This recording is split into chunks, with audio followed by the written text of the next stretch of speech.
ඒක මම හිතන්නේ ඉතාමත් හොඳ දෙයක්. ගොඩක් පහසුයි ක්‍රීඩකයන්ට. ඉතින් ට්‍රේන් කරලා අවශ්‍ය දේ ඔක්කොම ටික කරලා ෆිසිකල් ට්‍රේනින්, ස්කිල්ස් ට්‍රේනින් කරලා ඊට පස්සේ තමන්ගේ රිකවරිත් කරගෙන පහසුවෙන් වැඩ කටයුතු කරන්න පුළුවන්. නැත්නම් අපිට තිබ්බේ කලින් එකක් මෙතන කරනවා, එකක් තව තැනක. ඉතින් එතකොට ෆැටිග් වෙච්ච වෙලාවට ප්ලේයර්ස්ලා රිකවරි වලට යනවා අඩුයි. ඉතින් ඒ නිසා මම හිතන්නේ මේක ඉතාමත් හොඳ ආයෝජනයක් සහ ක්‍රීඩකයන්ට ඉතාමත් වටින දෙයක්. මම දැන් 2016 ඉඳන් සෙල්ලම් කරන ලංකාවට. ඉතින් මම හිතන්නේ කරපු ලොකුම සහ හොඳම ඉන්වෙස්ට්මන්ට් එකක් ශ්‍රී ලංකා ක්‍රිකට් වලට. මේ අඩුපාඩුව තමයි අපිට ගොඩක් තිබ්බේ. මොකද අපේ ලංකාවේ කාලගුණයත් එක්ක සමහර කාලයකට කිසිම දෙයක් කරගන්න බැරි වෙනවා. ඉතින් සමහරලාට අඩු يعني අපහසුතාව මැද තමයි සමහර ඉන්ඩෝර්ස් වල ප්‍රැක්ටිස් කරේ. ඉතින් මේ වගේ දෙයකට ඉන්වෙස්ට් කරලා සෑහෙන ලොකු දෙයක් ඉදිරි පරම්පරාවටත් ක්‍රිකට් වල. මොකද ඒගොල්ලන් දැන් ක්‍රිකට් වලට ඉන්වෝල්ව් වෙනකොටම වගේ ෆැසිලිටිස් ඔක්කොම වගේ තියෙනවා. ඉතින් පූල් එක, ජිම් එක, ඉන්ඩෝර් එක ඔක්කොම තියෙනවා. ඉතින් මම හිතන්නේ සෑහෙන හොඳ දෙයක් ඉදිරි ශ්‍රී ලංකා ක්‍රිකට් ගමනට. වෙන රටවල් වල අපි ක්‍රීඩා කරන්න යද්දි මේ වගේ හොඳ ෆැසිලිටිස් තියෙන ඉන්ඩෝර්ස් තියෙනවා. දැන් අපිටත් ශ්‍රී ලංකාවටත් මේ වගේ ඉන්ඩෝර් එකක් තියෙනවා. ඉතින් ඒක ගැන ගොඩක් සතුටුයි. ඒ වගේම වර්ෂාවට අපිට ක්‍රීඩා කරද්දී අපහසුතාව එනවා. ඉතින් ඒ වෙලාවේ මේ වගේ ඉන්ඩෝර් එකක් ක්‍රීඩිකාවන් වෙනුවෙන් හදපු එක ගැන ගොඩක් සතුටු වෙනවා.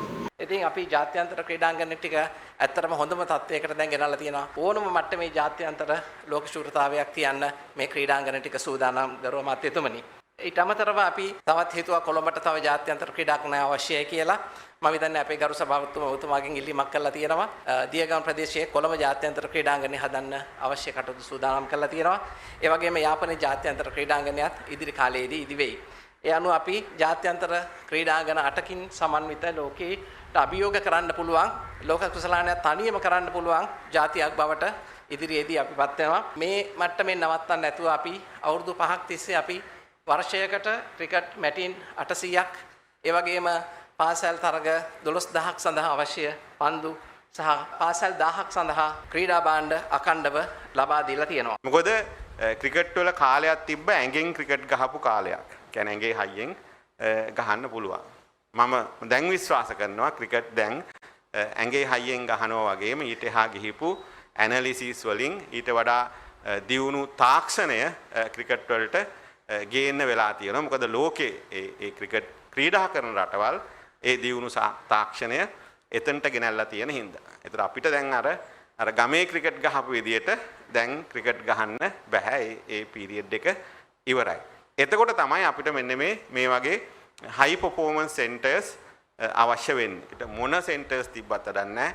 අපේ ස්කෝ බෝඩ් එකේ ලකුණු ටික තමයි අන්තිමට අපිට වැදගත් වෙන්නේ. සහ අපි ගන්න විකට්ස් ටික නේ කවුරු හරි අපි 80 නම් ගැහුවේ 75කට ගලව ගන්න පුළුවන් වෙන්න ඕන.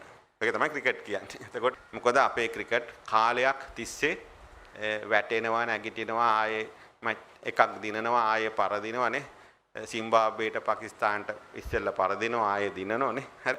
අර අපේ කොන්ෆිඩන්ස් එක මැච් දිනීම සම්බන්ධ කොන්ෆිඩන්ස් එක අපිට පොඩි එරියන්ස් එකක තියෙනවා. මේක අපි හදාගත්තොත් මම හිතන්නේ අපිට දක්ෂතාවය නැත්තේ නැහැ. දක්ෂයෝ ඉන්නෝ, සම්පත් තියෙනෝ.